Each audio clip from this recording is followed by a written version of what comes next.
Hey hey hey, kembali bersama gue Orin di film bagusku. Kali ini gue akan membawakan sebuah series Netflix yang berjudul Lock and Key. Secara garis besar, series ini menceritakan sebuah keluarga bernama Locke yang harus berpindah ke rumah leluhur mereka bernama Key House. Tak disangka, tanpa mereka ketahui sebelumnya, rumah tersebut dipenuhi misteri mengenai kunci-kunci ajaib yang akan membawa mereka ke dalam sihir yang nyata sekaligus menyenangkan. Suatu hari tanpa disengaja, salah satu dari mereka memberikan salah satu kunci tersebut ke seseorang yang ternyata adalah iblis yang jahat. Sialnya, iblis tersebut malah berkeinginan untuk menguasai semua kunci-kunci ajaib yang mereka miliki dan melakukan berbagai macam cara untuk mendapatkan kunci tersebut. Penasaran bagaimana kelanjutan kisah mereka? Apakah mereka berhasil menjaga kunci-kunci ajaib tersebut? Untuk itu, tanpa berlama-lama lagi, mari kita sama-sama ikuti alur cerita series Netflix Lock and Key.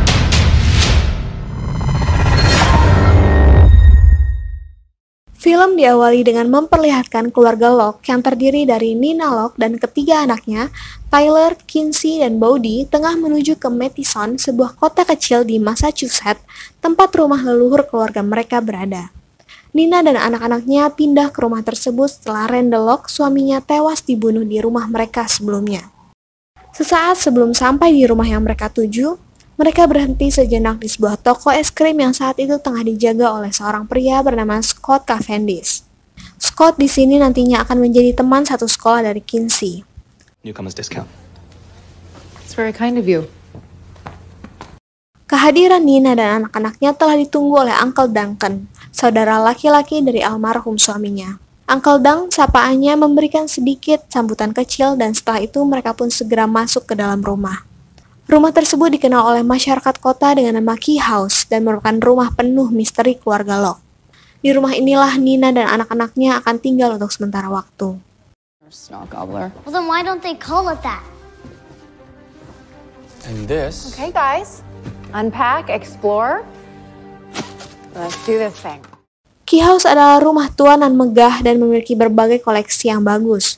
Mulai dari ornamen-ornamen dinding yang mewah, sampai dengan berbagai furniture unik di dalamnya. Setelah berkeliling sebentar, mereka mulai membersihkan barang bawaan. Nina mengeluarkan abu jenazah suaminya dan memajangnya di depan sebuah lukisan tua. Pada saat itu, Nina kembali mengingat momen di mana suaminya dibunuh oleh seorang anak muda bernama Sam Lesser yang tak lain adalah muridnya di sekolah. Momen kematian suaminya terekam jelas di kepala dan tak akan pernah bisa ia lupakan. You're gonna tell me everything I need to know. Sam, I need you to put that down.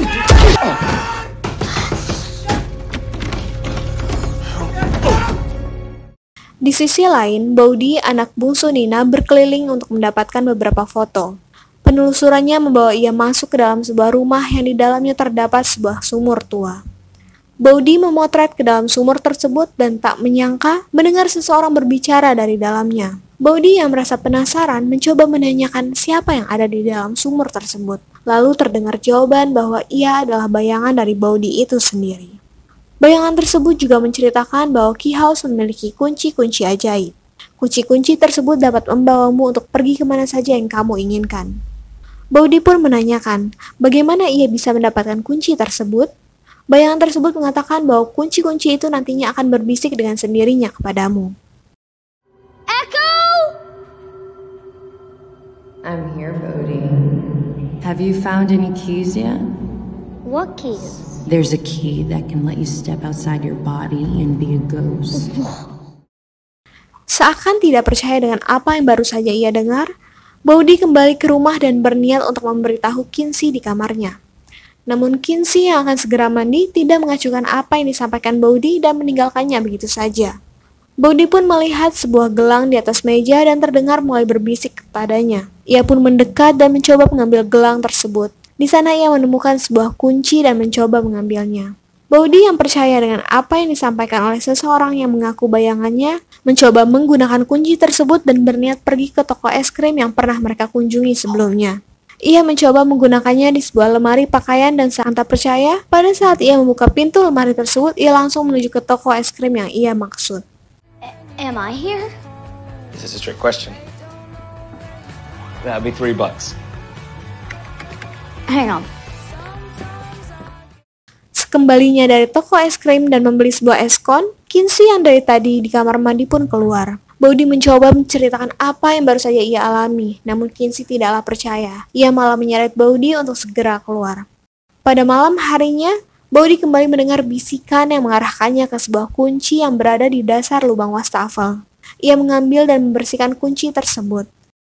Setelah mendapatkan kunci kedua, Body pun menemui bayangannya di rumah sumur. Ia menceritakan bahwa telah menemukan 2 kunci dan salah satunya telah membawanya ke toko es krim. Bayangan yang dimaksud ternyata adalah seorang wanita yang tampak duduk di dasar sumur tersebut. Ia mengatakan bahwa salah satu kunci tersebut dapat membuatnya berbicara dengan orang yang telah meninggal, dan Body pun harus mencobanya.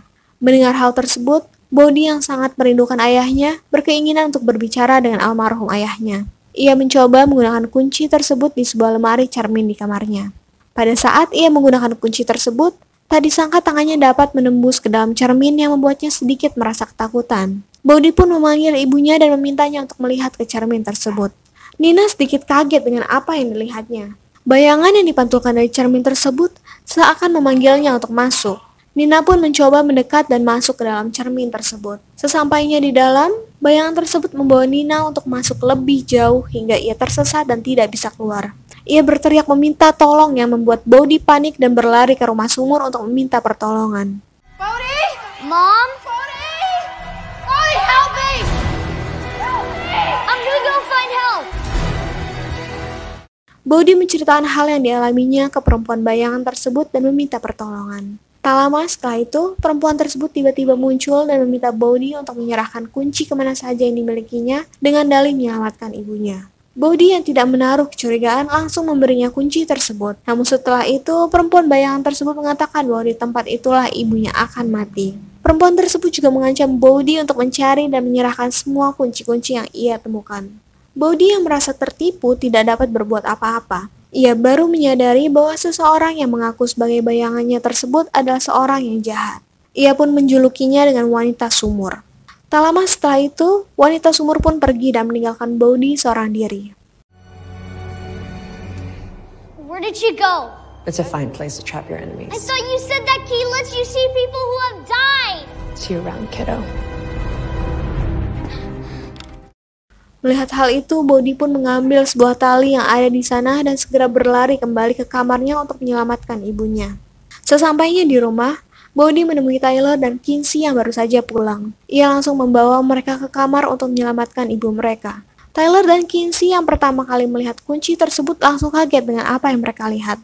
Bayangan mereka mengajak mereka untuk masuk, namun Body melarangnya. Terdengar pula suara ibu mereka yang meminta tolong dari dalam cermin. Tyler yang ingin menyelamatkan ibunya mengikat dirinya dengan tali yang dibawa Body dan segera masuk menyelamatkan ibu mereka.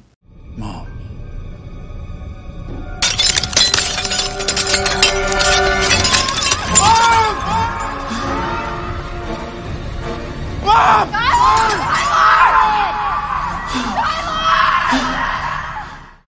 Meskipun di dalam Tyler tampak tersesat pada saat mencari ibunya, ia berhasil menemui dan membawanya keluar dengan ditarik oleh Kinsey dan Body.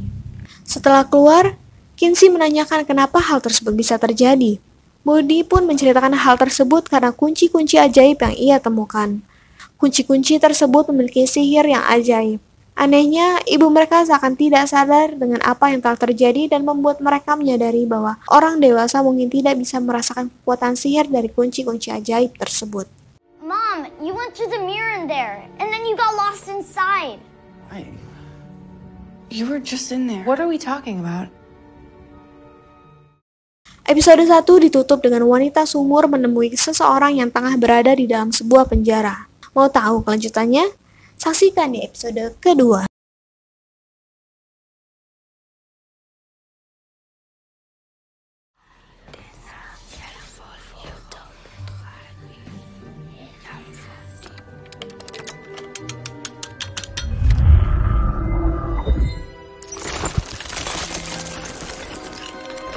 Mom? Mom?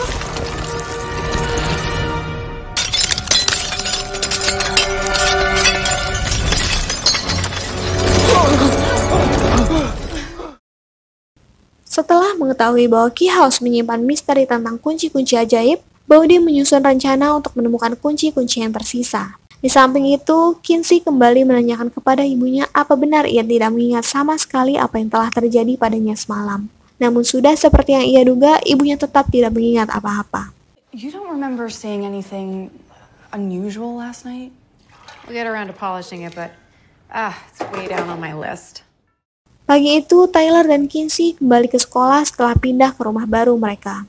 Sebelum berangkat, Tyler, si anak tertua, menyimpan kunci yang dimiliki Bowdy untuk berjaga-jaga. Karena ia tahu kunci tersebut sangat berbahaya, jangan sampai salah satu dari mereka kembali tersesat dibuatnya. Di sekolah, Tyler sudah langsung memiliki teman-teman baru dan terlihat menyukai seorang wanita yang bernama Jackie. Sedangkan Kinsey yang sedikit sulit untuk bergaul belum memiliki banyak teman. Sampai Scott, yaitu seorang pria penjaga toko es krim yang ternyata bersekolah di tempat yang sama mendekatinya. Scott menjadi teman pertama Kinsey di sekolah. Ia juga mengundang Kinsey untuk bergabung dalam ekstrakurikuler mereka, yaitu klub perfilman. Mereka akan mengadakan syuting untuk film terbaru mereka. The Savinis know we're making a cinematic tour de fear. It's a short film we're calling The Splattering. If you want, you could join us on set and maybe I could apologize properly. Sementara Tyler dan Kinsey di sekolah, Bowdy mulai menjalankan misinya untuk mencari kunci-kunci ajaib yang tersisa. Ia mulai menelusuri satu persatu lorong key house dan mendapati satu bisikan dari sebuah lemari. Di dalam lemari tersebut, ia menemukan sebuah pembersih debu yang di dalamnya terdapat sebuah kunci berbentuk kepala manusia. Bowdy mencoba menggunakan kunci tersebut ke salah satu pintu di dekatnya. Namun kunci tersebut tidak memberikan reaksi apa-apa. Sampai sejauh ini ia belum menemukan apa keajaiban dari kunci tersebut. Di samping itu, Nina kedatangan tamu seorang wanita yang bernama Ellie. Ia adalah ibu dari seorang anak yang bernama Rufus, pengelola lahan di sekitar rumah mereka. Ellie juga adalah seorang guru di Akademi Matheson dan sekaligus salah satu teman dekat dari almarhum suaminya. Nina juga mengajak Ellie untuk mampir sejenak dan bercerita sembari mencari tahu cerita masa muda suaminya Randall Locke yang sangat terkenal di kota tersebut. Wow. He's cute. Randall never mentioned him. Kembali ke Bowdy, ia kembali berjalan menelusuri area di sekitar rumahnya. Ia menemukan sebuah gubuk yang dijaga oleh seorang anak laki-laki bernama Rufus yang ternyata adalah anak dari Ellie. Mereka berdua berkenalan dan menjadi teman baik. Bowdy juga menanyakan apakah Rufus memiliki perangkap untuk menangkap sesuatu yang besar. Tak pelak, Rufus pun memberikan sebuah perangkap besi kepadanya. Ternyata tak disangka, Bowdy berencana untuk menjebak wanita sumur yang mungkin akan segera datang untuk meminta kunci ajaib padanya. Bowdy mempersiapkan perangkapnya dengan matang. Ia pergi ke toko perkakas dan mencari beberapa kunci yang memiliki bentuk yang hampir sama sebagai perangkapnya. Pada saat penjaga toko mencari kunci yang dimaksud, tengkuk dari penjaga toko tersebut membuka lubang celah kunci yang membuat Bowdy merasa kaget dan keheranan. Mungkinkah kunci yang baru saja ia temukan digunakan pada tengkuk tersebut? Setelah mendapat kunci yang dicarinya, Bowdy segera pulang dan mempersiapkan perangkapnya. Well, that's lighter than any iron I've felt.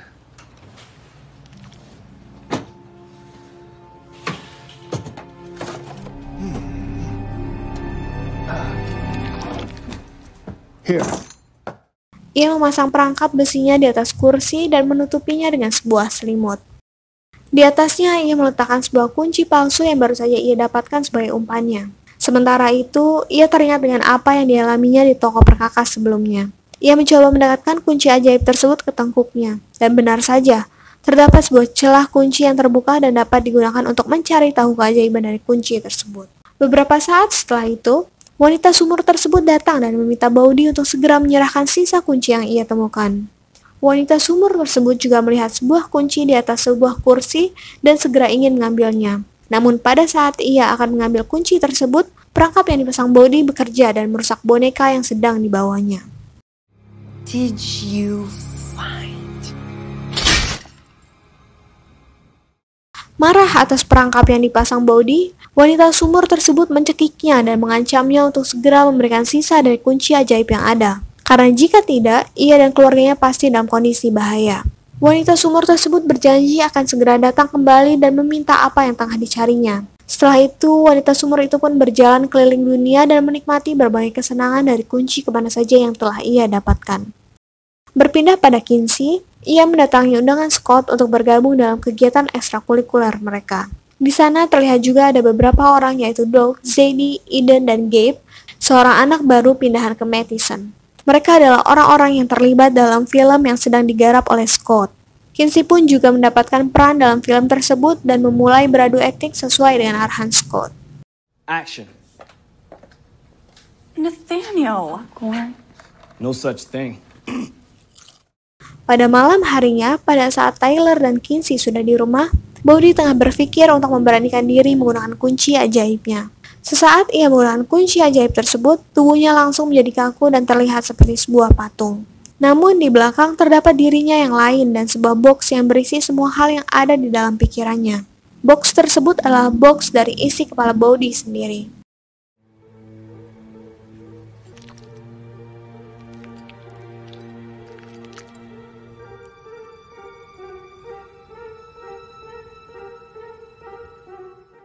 Tyler dan Kinsey yang saat itu tengah mengobrol, tak sengaja melihat Bobby dari kejauhan dan menghampirinya.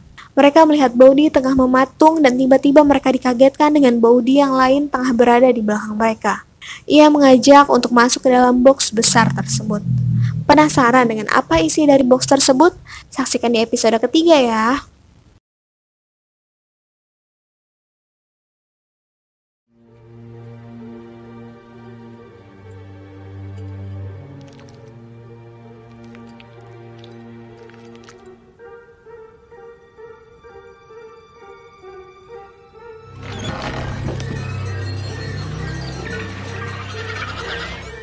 Episode ketiga diawali dengan Bobby mengajak Tyler dan Kinsey untuk masuk ke dalam box yang merupakan isi kepala dari Bobby. Di dalamnya penuh dengan permainan arcade dan ingatan tentang kenangan masa lalunya. Mereka mengunjungi kenangan bersama ayah mereka dan berjalan-jalan beberapa saat. Setelah itu mereka keluar dan Bobby pun mencabut kunci isi kepala dari tengkuknya.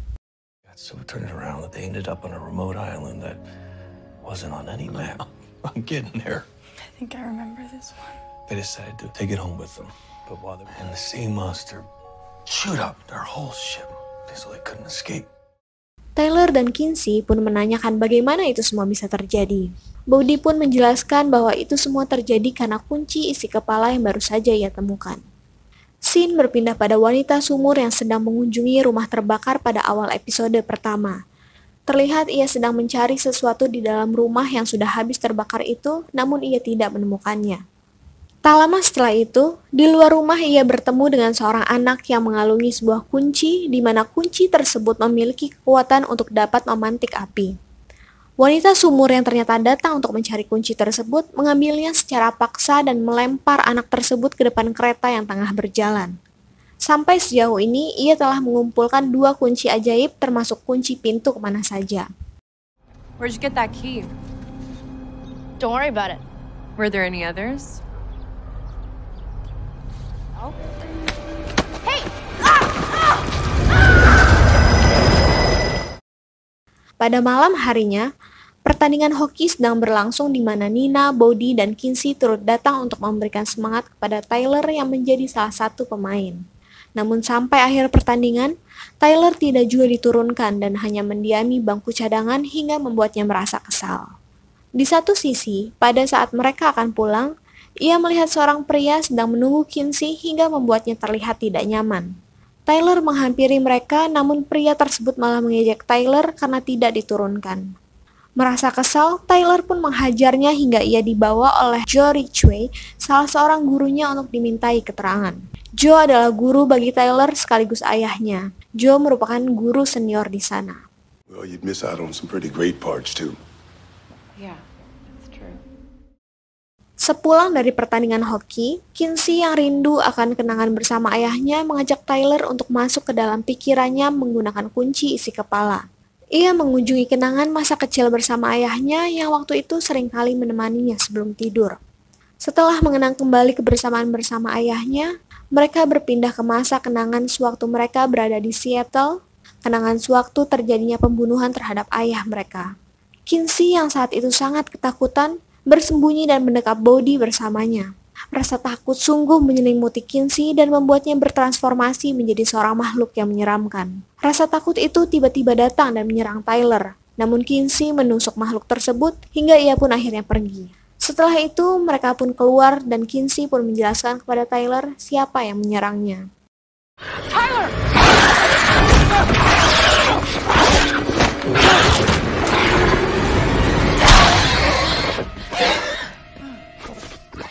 Sementara Tyler dan Kinsey tengah mencoba kunci isi kepala, Bowdy kembali mendengar bisikan yang mengarahkannya ke sebuah kunci yang tersimpan di sebuah lukisan.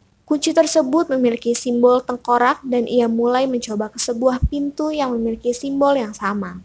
Setelah dibuka dan mencoba melewatinya, Bowdy berubah menjadi hantu dan tubuhnya pun terjatuh ke lantai. Bowdy yang sungguh merasa senang menikmati kunci tersebut dengan berjalan-jalan di sekitar rumahnya hingga ia sampai di pemakaman keluarga Locke dan melihat arwah kakek buyutnya yaitu Chamberlain Locke. Setelah mengobrol beberapa saat, ia pun kembali ke rumah, namun sesaat sebelum masuk, ia melihat Ellie menghampiri rumah sumur dan membukanya. Ellie juga terlihat memegang sebuah kunci dan memanggil-manggil nama Lucas. Hingga saat itu, ia pun belum tahu apa maksud dan tujuan Ellie tersebut. Lucas. Di samping itu, Tyler yang tak sengaja menemukan tubuh Bowdy tergeletak di depan pintu membuatnya panik dan mengira Bowdy telah mati. Namun beberapa saat setelah itu, Bowdy kembali masuk ke tubuhnya dan mengagetkan Tyler.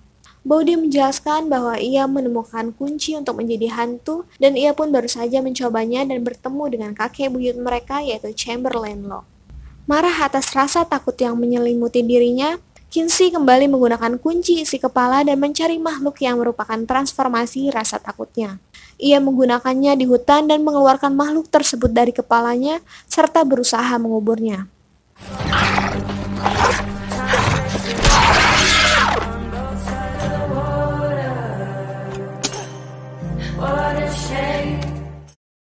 Apa yang dilakukan Kinsey tersebut ternyata tengah diawasi oleh wanita sumur yang sepertinya menginginkan kunci isi kepala tersebut dari Kinsey.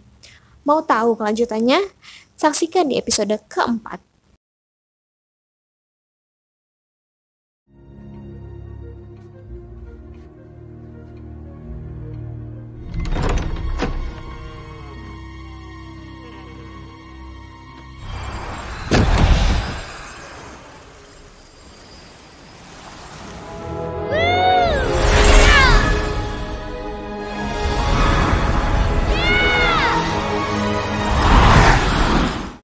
Setelah mengubur rasa takutnya di hutan, Kinsey mulai tampil berbeda. Ia lebih berani dalam mengekspresikan dirinya dan tampak terlihat sebagai Kinsey yang baru. Pagi itu tidak seperti biasanya, ia bangun lebih pagi dan membuatkan sarapan. Membuat semua orang di rumah kaget entah apa yang telah terjadi padanya. Di sekolah ia juga terlihat lebih aktif dan lebih bersosialisasi dengan teman-temannya.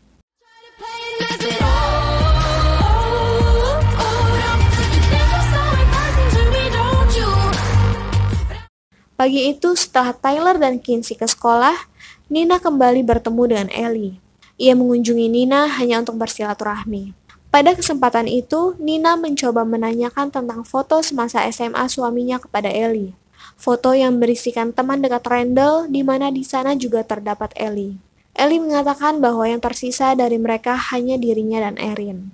Erin saat ini sedang berada di rumah sakit karena tengah mengalami kolaps semenjak 20 tahun yang lalu. Sedangkan 3 dari teman mereka tewas pada saat berkemah di gua laut. Ellie juga menunjukkan ruangan basement yang saat itu selalu mereka gunakan sebagai tempat mereka berkumpul. Di dalamnya terdapat begitu banyak kenangan tentang Randall dan teman-temannya. Wow. I feel like I just stepped back in time. That was Randall's chair. He always liked to be in the middle of everything. Berpindah ke rumah sakit, Sin menunjukkan sosok Erin yang dimaksud Ellie. Tak disangka ia didatangi oleh wanita sumur sembari mengatakan bahwa ia memerlukan sesuatu dari Erin dan pada saat yang tepat nantinya ia akan kembali. I'll be back soon, Bossy. Di rumah, Bowdy mencoba menutupi semua lubang kunci yang ada di rumahnya dengan permen karet. Ia berharap hal itu dapat membuat wanita sumur tidak dapat masuk ke rumahnya. Setelah itu, Tyler mencoba menggunakan kunci isi kepala. Ia berpikir jika Kinsey dapat mengeluarkan rasa takutnya, maka mungkin ia dapat memasukkan sesuatu ke dalamnya. Dan benar saja, setelah ia memasukkan sebuah buku ke dalamnya, maka ia dapat menghafal buku tersebut di luar kepala. When was Matheson founded? Matheson was settled in 1639, incorporated in 1658.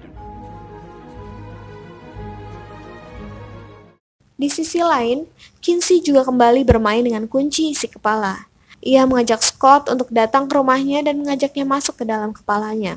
Kinsey mengajak Scott untuk berjalan-jalan dan melihat beberapa kenangannya bersama ayahnya. Scott seakan tak percaya, namun memang begitulah kenyataannya. Mereka pun memadu kasih di dalam kepala Kinsey.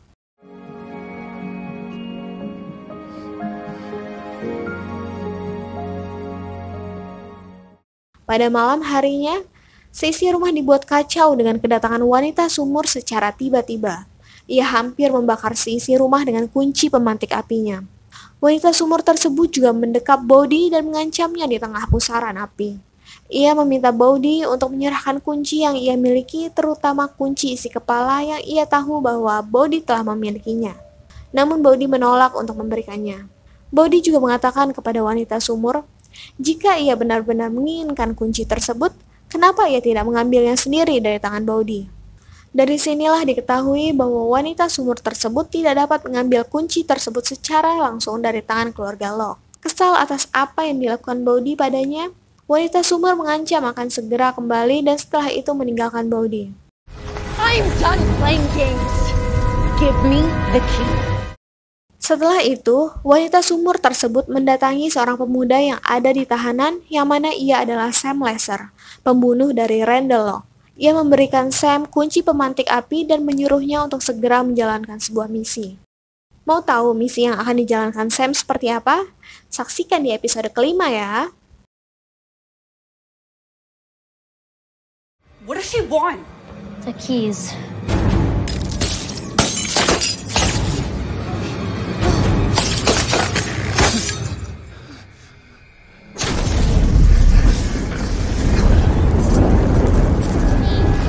I'm done playing games. Give me the key. Episode kelima diawali dengan Tyler, Kinsey, dan Bode sama-sama tengah mendengar sebuah bisikan yang menuntun mereka ke sebuah kunci yang baru. Mereka menemukan bisikan tersebut berasal dari sebuah piano, dan Kinsey pun berhasil mengambil kunci tersebut. Bode pun melihat kunci yang didapat Kinsey menggunakan simbol nada, dan ia pun tahu pada pintu mana kunci tersebut dapat digunakan. Kunci tersebut digunakan untuk membuka sebuah kotak musik yang tersimpan di sebuah lemari buku. Setelah dicoba, kotak musik tersebut memberikan perintah kepada seseorang tanpa dapat ditolak oleh orang tersebut. Kotak musik tersebut akan patuh terhadap apa yang dikatakan oleh pembukanya. Tyler, slap yourself in the face. No. Things. Di sekolah, Kinsey yang sedang bersama Scott mendapat bulian dari Eden. Hal itu karena Kinsey menggantikan posisinya pada film yang sedang digarap Scott. Tidak terima dengan perlakuan Eden, Kinsey membalasnya dengan mengerjai Eden menggunakan kunci kotak musik yang baru semalam ia dapatkan. Pada saat makan siang, Kinsey mengajak Scott untuk menemaninya ke kantin untuk mengerjai Eden. Pada awalnya Scott menyetujui ajakan Kinsey. Mereka mengerjai Eden habis-habisan dan video kelakuan aneh Eden tersebar di dunia maya. Kinsey mengerjainya dengan tidak masuk akal, hingga Scott merasa bahwa hal tersebut sudah sangat keterlaluan. Pada saat itu muncullah Gabe, teman satu proyek film mereka memergoki Kinsey dan Scott. Tanpa bisa ditutupi lagi, Kinsey memberitahu bahwa kotak musik tersebut dapat memerintah seseorang dan Gabe serta Kinsey pun semakin menjadi-jadi mengerjai Eden. Scott yang sudah muak dengan hal tersebut akhirnya meninggalkan Kinsey bersama Gabe.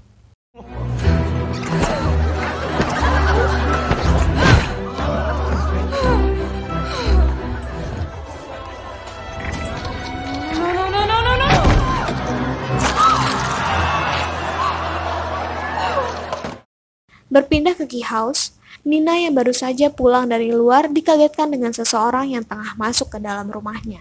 Ia memergoki Ellie tengah masuk ke dalam rumahnya dengan alasan mengambil mainan Rufus yang tengah tertinggal pada saat bermain dengan Bode. Nina yang tampak kesal karena Ellie masuk tanpa izin, mencoba tenang dan menganggap hal itu bukanlah masalah yang serius. Namun menariknya, pada saat Ellie akan pulang, Nina melihat sebuah tanda lubang kunci pada dada Ellie, sama seperti yang dimiliki Randall suaminya. Hal tersebut membuat Nina bertanya-tanya, apa maksud dari tanda tersebut? Pada saat ditanya, Ellie pun menjawab tanda itu didapat saat ia kecelakaan sewaktu bersepeda, yang mana jelas-jelas bagi Nina jawaban tersebut tidaklah memuaskan. Your scar. So how'd you get it? I fell off my bike. First time without training wheels and... Nina yang penasaran saat itu juga menemui Joe adalah guru sekolah Randall dan Ellie dahulu. Nina menanyakan hal yang tengah janggal baginya, bahwa antara Ellie dan Randall memiliki tanda yang sama. Apa Joe mengetahui sesuatu mengenai hal tersebut? Joe mengatakan bahwa ia tidak mengetahui maksud dari tanda itu. Ia akan mencari tahu dan akan menyampaikan sesuatu jika ia menemukan hal yang mencurigakan.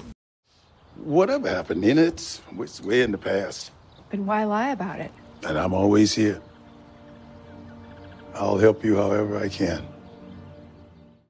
Sepulang sekolah, Kinsey menghabiskan waktu bersama Gabe hingga membuatnya nyaman. Gabe mengantar pulang Kinsey sampai ke depan pintu rumahnya. Kinsey yang baru saja pulang langsung mendapat cercaan pertanyaan dari Tyler tentang kelakuannya di sekolah. Namun Kinsey mengatakan bahwa Eden si tukang bully pantas mendapat hal tersebut. Terjadi pertengkaran antara mereka berdua hingga membuat Tyler muak dengan sikap kecerobohan Kinsey. Give me the key. Oh my God. Go. Live your life. Don't ever think about me again.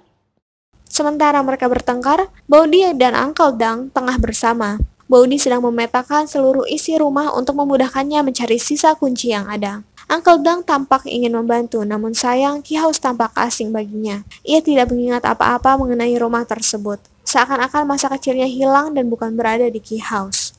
Pada malam harinya, Nina berkunjung ke rumah Ellie, namun ia tidak menemuinya di rumah.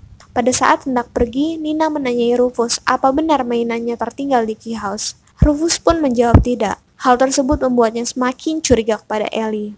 Di mobil, Nina mendapat telepon dari Joe yang menemukan sesuatu kejanggalan tentang Ellie dan memintanya untuk datang ke rumahnya segera. Namun pada saat ia sampai di rumah Joe, pintu rumah tersebut tengah terbuka dan Joe pun terlihat telah meninggal dengan kepala ditutupi plastik. Nina langsung menelpon polisi dan di sana juga terlihat Ellie yang tengah bersembunyi. Di sini menambah kecurigaan kita semua terkait keterlibatan Ellie dengan wanita sumur. Apa mungkin ada sesuatu di antara mereka? Joe! My friend's dead. He's not breathing. There was a plastic... Kembali ke Key House, Tyler dan Kinsey kembali mendengarkan bisikan yang mengarahkan mereka ke kawasan pemakaman keluarga. Di sana mereka menemukan sebuah kunci berbentuk bunga, di mana mereka mencoba menggunakannya ke sebuah lubang kunci di batang pohon. Setelah kunci tersebut diputar, mereka menemukan tabung-tabung yang berisi memori dari Uncle Dang. Memori tersebut menjadi jawaban kenapa Uncle Dang tidak mengenang sama sekali masa kecilnya selama di Key House.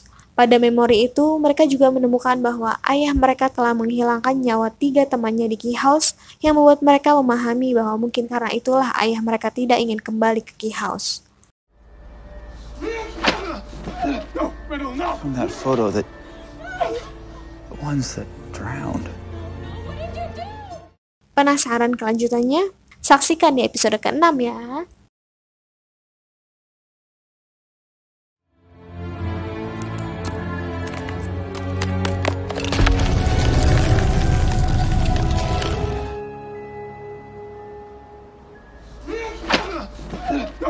No! Kids. Memories aren't perfect. Setelah kematian Joe yang mencurigakan, Nina mendatangi kantor polisi untuk mencari informasi apakah pihak kepolisian telah menemukan petunjuk tentang siapa pelaku yang telah membunuh Joe. Di sana, Nina bertemu dengan detektif Daniel Mutuku dan mereka pun berbincang sejenak. Detektif Mutuku menjelaskan bahwa sampai sejauh ini mereka tidak menemukan tanda-tanda pembunuhan Joe di TKP, baik itu berupa jejak maupun yang lainnya. Saat ini mereka masih mengambil kesimpulan bahwa kasus Joe adalah kasus bunuh diri. Namun Nina sebagai orang pertama yang menemukan jasad Joe menjelaskan bahwa Joe tidak mungkin bunuh diri karena ia melihat pintu rumah Joe saat itu tengah terbuka dan ia mendengar seseorang berada di dalam rumah Joe waktu itu. It wasn't suicide. Joe was murdered. What would make you think that? When I was there, the door was unlocked. It was open. Di sekolah, Scott tengah mengumpulkan teman satu proyeknya untuk membahas tentang scene terbaru mereka. Ia dan Kinsey ternyata diam-diam telah merencanakan untuk menggunakan kekuatan kunci ajaib untuk membantu mereka mengambil beberapa adegan. Dan benar saja, beberapa hari setelah itu, pada saat mereka kembali berkumpul, Scott menunjukkan hasil kerja mereka yang tampak begitu nyata dan sangat menakjubkan.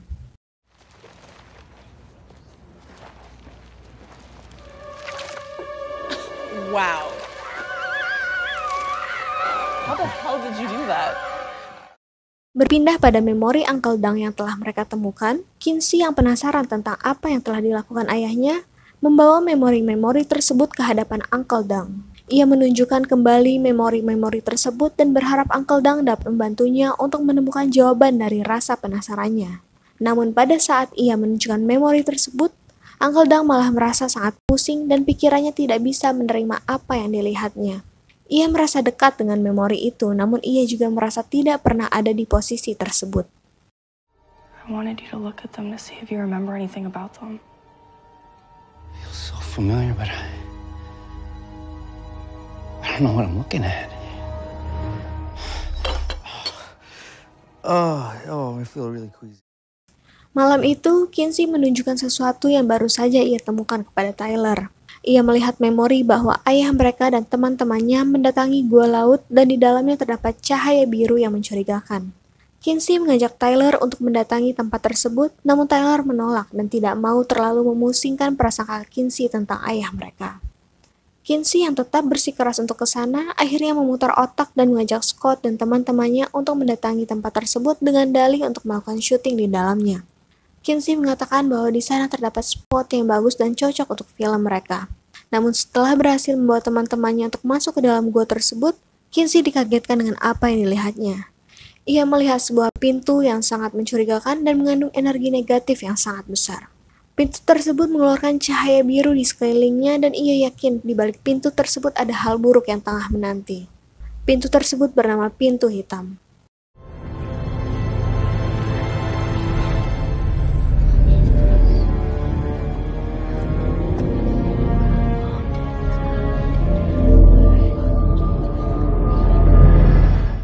Kembali ke key house, Bowdy kembali mendengar bisikan. Ia mengikuti bisikan tersebut dan menemukan sebuah kunci baru yang terletak pada sebuah mesin jahit tua. Ia mengambilnya dan mencoba untuk menggunakannya pada sebuah lemari yang mereka ketahui kuncinya telah hilang entah kemana. Setelah memasukkan kunci yang baru saja ia temukan, ternyata tidak membawa perubahan apa-apa. Di sisi lain, Nina yang melihat Bowdy menemukan kunci lemari tersebut merasa senang, karena ia tidak harus membongkar kunci pada lemari tersebut untuk dapat digunakan. Setelah itu, Bowdy berjalan-jalan di pemakaman keluarga Locke untuk sekedar mengenal keluarga besarnya. Sesampainya di sana, ia dikagetkan dengan kedatangan wanita sumur yang memaksanya untuk memberikan kunci-kunci ajaib yang telah ia temukan. Wanita sumur juga mengancam jika Bowdy tidak menurutinya, maka ia akan membunuh ibunya. I'm gonna give you one last chance to give me the keys. Never. Don't say I didn't warn you.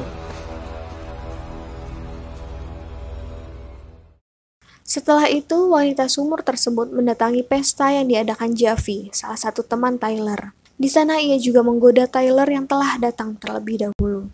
Tyler sesungguhnya belum mengetahui bahwa wanita yang ia temui adalah wanita sumur. Ia terlihat menikmati kebersamaannya dengan wanita sumur tersebut hingga sampai pada malam harinya mereka mantap-mantap di dalam sebuah mobil. You wanna get in? You sure you should be driving? Di tempat lain, Sam Lesser mulai beraksi dengan kunci pemantik api yang diberikan oleh wanita sumur. Ia membakar seluruh bagian penjara dan berjalan menuju Key House untuk menjalankan misinya. Penasaran apa yang akan dilakukannya di Key House? Saksikan di episode ke-7 ya!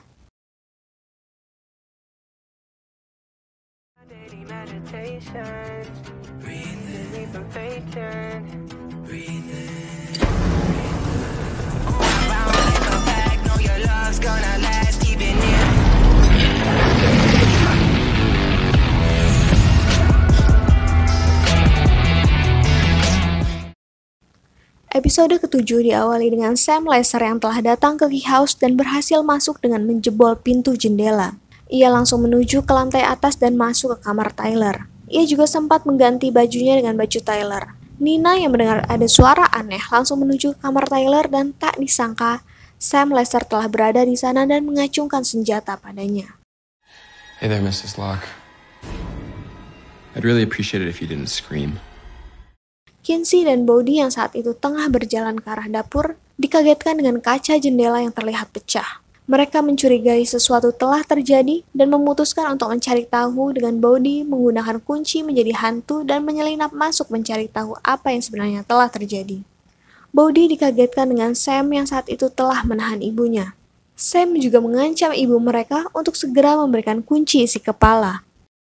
Why did you come here? To get the head key. I'm sorry. The head key? I want to help you. I don't know what you're talking about. Mendengar hal tersebut, Bodhi pun kembali dan bersama Kinsey ia menyembunyikan kunci tersebut di dalam sebuah boneka. Tak lama setelah itu, Sam yang menahan ibu mereka pun datang dan akhirnya menahan mereka bertiga.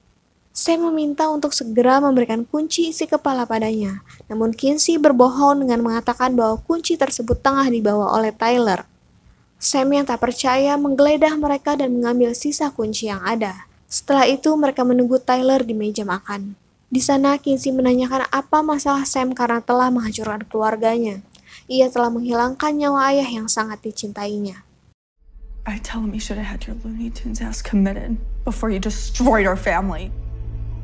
That this is all his fault, and it always has been. The man who tried his best to help you before you shot him. Sam pun mengatakan bahwa ayah mereka telah berbohong padanya dengan berpura-pura peduli padahal tidak. Sedangkan menurutnya, Dodge lah yang benar-benar peduli padanya. Sam adalah anak yang memiliki gangguan mental karena kekerasan yang disebabkan oleh ayahnya di rumah. Di sini kita juga tahu bahwa wanita sumur tersebut ternyata bernama Dodge dan selama ini telah menipu Sam dengan memanipulasi pikirannya. Berpindah ke Tyler yang tengah mantap-mantap dengan Dodge di mobil. Setelah menikmati malamnya, Tyler tidak sengaja menemukan kunci pintu kemana saja di atas baju yang digunakan Dodge. Di sana ia menyadari bahwa wanita yang tengah ia kencani tersebut adalah wanita sumur yang Bodhi bicarakan. Can you give that back, please? What? Why don't you just take it from me? Tyler pun langsung mengambil kunci tersebut dan segera pergi menuju key house hingga membuat Dodge terlihat marah. Sesampainya di key house, Tyler dikaitkan dengan Sam yang telah menahan ibu dan saudaranya. Tyler sempat melawan namun Sam menggunakan kunci pemantik api untuk bertahan dan membuat Tyler tidak mampu berbuat apa-apa. Setelah berhasil menahan mereka berempat, Sam kembali meminta kunci isi kepala, namun Kinsey mengaku bahwa kunci tersebut bukanlah ada pada Tyler, namun ia kubur di dalam hutan. Sam yang mendengar hal tersebut langsung meminta Kinsey dan Bodhi untuk menunjukkan di mana lokasi mereka mengubur kunci tersebut. Namun Kinsey yang ternyata punya rencana lain, malah menggali kuburan makhluk rasa takutnya yang membuat makhluk tersebut kembali bebas dan langsung menyerang Sam. Pada saat itu, Kinsey dan Bodhi pun kabur dan bersembunyi di dalam hutan.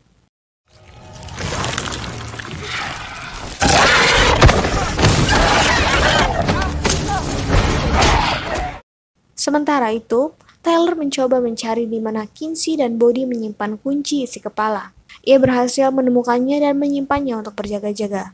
Tak lama setelah itu, Sam yang terlihat sangat marah karena merasa telah dipermainkan kembali ke key house dan mengancam Nina untuk memberikan apa yang ia minta. Sam akhirnya berhasil mendapatkan apa yang ia inginkan dan tak lama setelah itu, Dodge pun datang untuk mengambil semua kunci ajaib dari tangan Sam. Dodge mengatakan bahwa saat ini ia tidak lagi membutuhkan Sam. Ia menusuk Sam hingga terluka, sedangkan Nina langsung menghubungi polisi dan meminta mereka untuk segera datang. Why?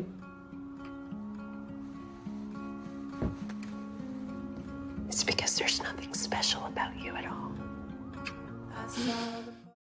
Setelah kejadian itu, Dodge telah memiliki kunci isi kepala dan kunci-kunci yang lainnya yang ia inginkan. Sam yang hendak kabur pada saat polisi telah datang tak sengaja masuk ke pintu kunci menjadi hantu. Ia melewatinya lalu sesaat setelah itu tubuhnya langsung terjatuh dan menjadi hantu. Polisi yang baru saja datang langsung menutup pintu tersebut dan membawa tubuh Sam karena mengira Sam telah mati. Sam pun akhirnya terjebak di sana dan menjadi hantu untuk selamanya.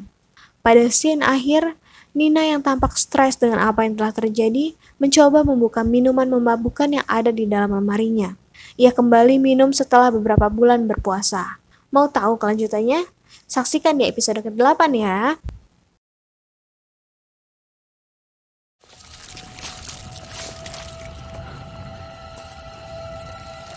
What?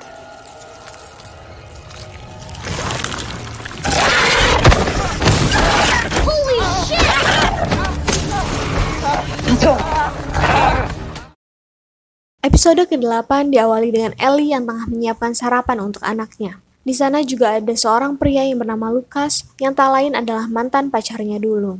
Kehadiran Lucas tampak tidak disenangi oleh Rufus maupun Ellie, namun sepertinya ada sesuatu hal yang membuat Lucas dapat bertahan di tempat tersebut. If anyone had a hand at what happened at Key House, it was you, Ellie. Pagi itu, Tyler dan Kinsey membersihkan rumah mereka yang sangat berantakan setelah tragedi kembalinya Sam Lesser semalam. Mereka juga membicarakan Dodge yang merupakan dalang dari pembunuhan ayah mereka yang sekarang telah berhasil mengambil seluruh kunci ajaib yang mereka miliki. Kinsey menambahkan bahwa Sam semalam mengatakan bahwa Dodge tengah mencari sebuah kunci untuk membuka pintu hitam yang ada di gua laut. Ia membutuhkan informasi di mana kunci tersebut berada dan membutuhkan kunci isi kepala untuk mencari informasi tersebut dari seseorang. Oleh karena itu, logis kiranya kenapa Dodge mengejar kunci isi kepala dari mereka. Sam said she's going to use it to try and open the black door. Black door? Yeah, it's in the sea caves. My friends and I went down there to film our movie. I was checking the caves out. Di samping itu, setelah tragedi semalam, Nina, ibu mereka menjadi sedikit stres dan mulai melampiaskannya dengan meminum minuman keras. Hal tersebut membuat emosinya menjadi tidak stabil dan sering kali berhalusinasi. Terbukti pagi itu ia tak sengaja menjatuhkan gelas hingga membuatnya pecah berantakan. Nina membersihkan pecahan gelas tersebut dan meletakkannya di dalam lemari yang kuncinya beberapa waktu lalu ditemukan Bowdy.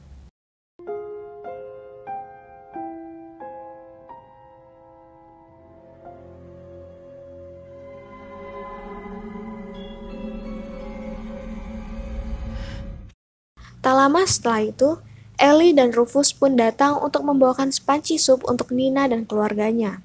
Di sana Bowdy juga meminta izin kepada ibunya untuk memperbolehkannya bermain bersama Rufus di rumah Ellie beberapa saat. Ellie terlihat khawatir, namun ia tidak mungkin melarang Bowdy untuk bermain di rumahnya. Selain itu, Tyler dan Kinsey juga kedatangan tamu. Tyler kedatangan Jackie yang merupakan teman dekatnya, dan Kinsey kedatangan Gabe, teman prianya yang tampak menyukainya. Di rumah Ellie, Rufus dan Bowdy tengah bermain bersama. Mereka asyik merakit mainan dan tak lama setelah itu Lucas pun datang. Bowdy pun menanyakan siapa dia. Lalu Rufus pun menjawab bahwa ia adalah sepupunya. Bowdy pun tampak kaget karena ia baru tahu bahwa Rufus memiliki sepupu. Didn't know that Rufus had a cousin. Where are you from? Nowhere in particular? Thanks, but like Rufus said, we're sort of busy right now. Beberapa waktu setelah itu Ellie pun datang. Ia juga tampak kaget karena Lucas sedang bersama anak-anak. Jelas ada hal yang disembunyikan oleh Ellie. Kembali ke Key House, Nina yang hendak membuang pecahan kaca yang ia simpan di lemari, dikagetkan dengan pecahan kaca tersebut telah kembali menjadi gelas. Ia menyampaikan hal tersebut pada Kinsey dan bahkan mencoba keajaiban lemari tersebut dengan menggunakan media yang lain. Hal itu membuatnya semakin stres kenapa hal tersebut bisa terjadi.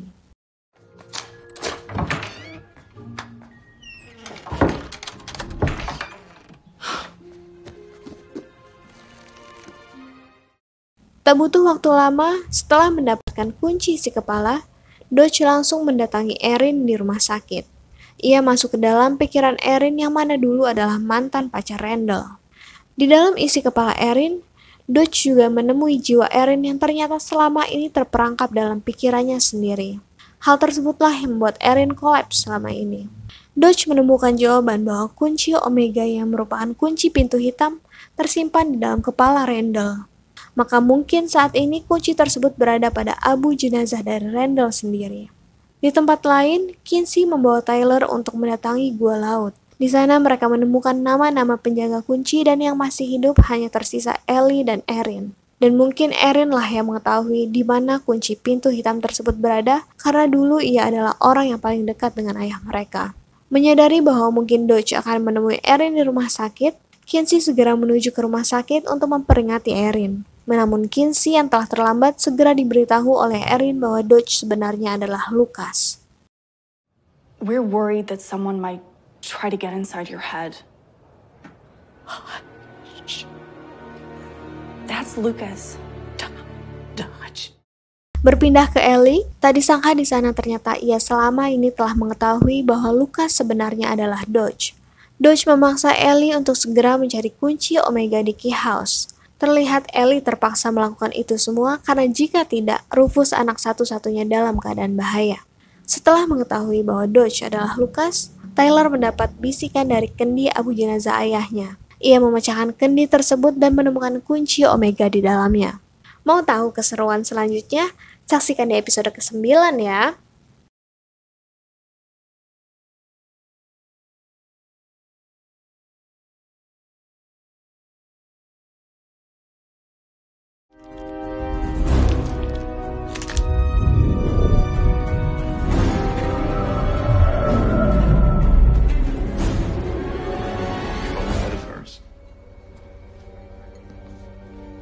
I saw where Rendell hid the Omega Key. Episode 9 diawali dengan flashback ke kejadian 6 bulan sebelumnya, di mana Ellie mendapat kabar dari pemberitaan bahwa Rendell telah mati dibunuh di rumahnya. Ellie menyampaikan kabar kematian tersebut ke salah satu penjaga kunci lainnya yang bernama Mark. Di sana kita tahu bahwa kabar dari Ellie tersebutlah yang membuat Mark memutuskan untuk bunuh diri guna menjaga kerahasiaan dari kunci-kunci ajaib dari makhluk seperti Dodge. 3 bulan setelah kejadian yang menimpa Rendell dan kematian Mark, Ellie didatangi oleh Dodge yang menyamar sebagai Lucas. Dodge membujuk Ellie untuk membantunya. Ellie dimanfaatkan untuk menjadi kaki tangannya agar semua tujuannya bisa tercapai. Hey, Ellie. I'm gonna need your help. Diperlihatkan pula bahwa Ellie yang beberapa waktu lalu masuk dengan sengaja ke dalam Key House ternyata bukanlah bertujuan untuk mencari mainan Rufus yang hilang, melainkan hendak mencari kunci-kunci ajaib yang tersisa. Di sana Ellie berhasil membawa sebuah mahkota bayangan yang ternyata juga sangat dibutuhkan oleh Dodge. Kematian Joe yang sangat mencurigakan beberapa waktu lalu pun sudah barang tentu juga berkaitan dengan Dodge. Ternyata Dodge lah yang telah menghabisi nyawa Joe karena pada waktu itu ia tidak sengaja memergokinya bersama Ellie. Dodge tidak mau apa yang dilihat Joe menjadi penyebab terbongkarnya jati diri aslinya. Listen, I don't want any trouble. Get out! We have the phone. He's not going to tell anyone.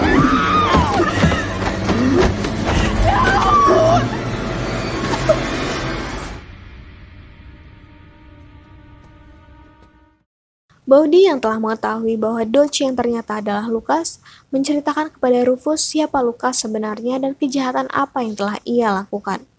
Rufus pun memahami ketakutan Bowdy dan membantunya dengan memperlihatkan sebuah mahkota yang telah dicuri ibunya dari Key House. Mahkota itu menurutnya dibutuhkan oleh Dodge meskipun kunci dari mahkota tersebut belum ditemukan. Bowdy yang merasa pernah melihat tanda yang sama dengan yang tertera di mahkota bayangan tersebut, menyadari bahwa ia pernah melihat kunci dari mahkota tersebut. Ia kembali ke Key House dan langsung mencarinya ke dapur. Di sana ia berhasil menemukan kunci yang ia cari. Rufus yang telah mengetahui siapa Lucas sebenarnya, memberanikan diri dengan memberitahu ibunya di mana Lucas menyimpan kunci-kunci ajaib yang telah dikumpulkannya selama ini. Ia tidak sengaja melihat Lucas menyimpannya di lantai rumah mereka dan segera mengambilnya untuk segera dibawa kembali ke Key House. Come with me. I wanted to show you first.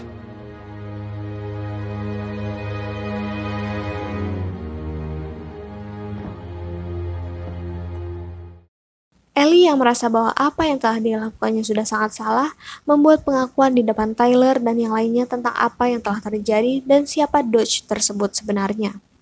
Tyler dan Kinsey dalam isi kepala Ellie dan ia pun menceritakan apa yang telah dilakukannya. Pertama, Ellie menjelaskan tentang apa yang telah dilakukan Rendell pada Lucas waktu itu. Ellie mengatakan semenjak mereka kembali dari Gua Laut, Lucas telah dirasuki oleh iblis yang sangat jahat. Lucas pun telah menghilangkan 3 nyawa dari teman mereka untuk mendapatkan kunci-kunci ajaib di Key House. Untuk itulah Rendell menghabisi Lucas yang tak lain adalah iblis yang telah merasukinya. No! No! Rendell, no!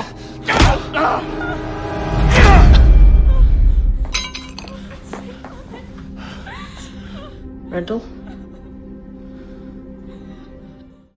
Berpuluh tahun berlalu, Ellie yang sangat menyayangi Lucas mencoba menggunakan kunci gema yang dimilikinya untuk memanggil bayangan Lucas kembali. Ia menggunakannya di rumah sumur dan berharap dapat mendengar kembali suara Lucas yang ia sayangi. Namun ternyata bukan Lucaslah yang kembali, melainkan iblis yang masuk ke dalam diri Lucaslah yang tak sengaja ia bangkitkan kembali. Sebenarnya iblis tersebut tidak dapat keluar dari rumah sumur, namun karena ia memiliki kunci pintu kemana saja, ia akhirnya dapat keluar dari rumah sumur tersebut. I can't leave. If you give me the anywhere key. Randall has it. Then get it from him. I want to get out of here so I can be with you. Ini semua adalah salahnya dan ia akan bertanggung jawab atas itu semua. Dodge harus dibawa ke rumah sumur kembali. Setelah itu, Bowdy menunjukkan kunci mahkota bayangan pada Ellie di mana mahkota tersebut dapat membantu mereka untuk menyeret Dodge kembali ke rumah sumur. Mereka mengatur rencana dan Ellie pun pulang bersama Rufus untuk mengambil mahkota bayangan. Sementara itu, Tyler, Kinsey, dan Bowdy bersiap untuk kemungkinan terburuk yang akan terjadi. Namun sesampainya Ellie di rumah, ternyata Dodge telah berada di sana dan langsung menghabisi Ellie yang ia ketahui sudah berkhianat.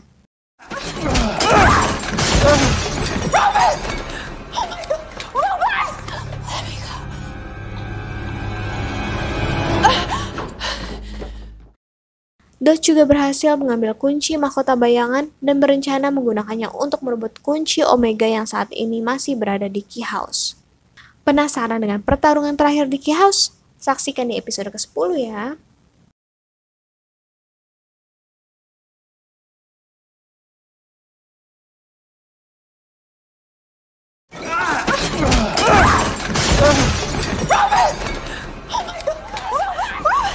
Look at that. What you found? Bide my time, wearing a warning sign. Holding my kingdom size. Hello, darkness.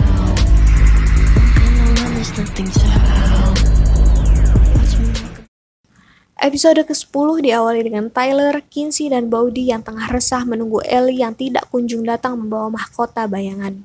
Mereka belum mengetahui bahwa Ellie yang mereka tunggu ternyata telah dihabisi oleh Dodge.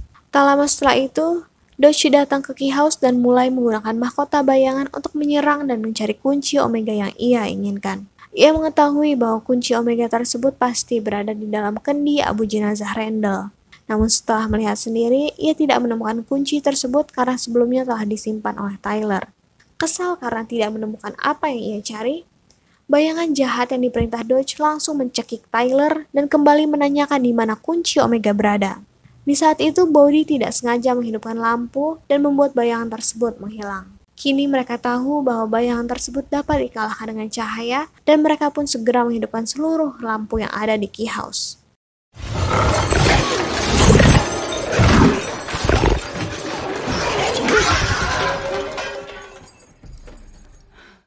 Akan tetapi Dodge tak hilang akal. Ia mematikan seluruh aliran listrik yang ada di Key House hingga membuat rumah tersebut gelap gulita.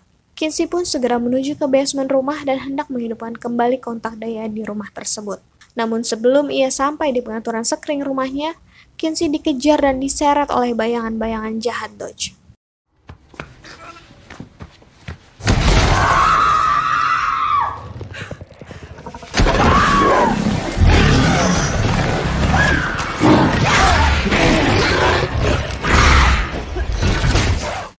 Berpindah ke Bowdy, Dodge menghampiri dan memintanya untuk segera menyerahkan kunci Omega yang ia inginkan.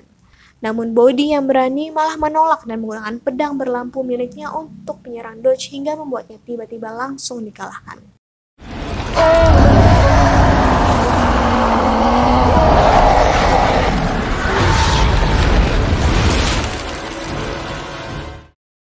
Merasa telah memenangkan pertarungan, Tyler, Kinsey, serta Bowdy menghampiri dan melihat tubuh telah pingsan di lantai Key House. Mereka tidak menyangka telah mengalahkan Dodge dengan semudah itu. Namun begitulah kenyataannya. Dodge tergeletak pingsan di sana. Tak lama setelah itu, teman-teman sekolah mereka pun datang. Tyler dan Kinsey meminta mereka untuk membantu dengan membawa Dodge yang mereka temukan ke gua laut untuk dilemparkan kembali ke dalam pintu hitam. Mereka segera membawa Dodge ke dalam gua laut dan menggunakan kunci Omega untuk membuka pintu hitam. Mereka melemparkannya dan menutup kembali pintu hitam tersebut.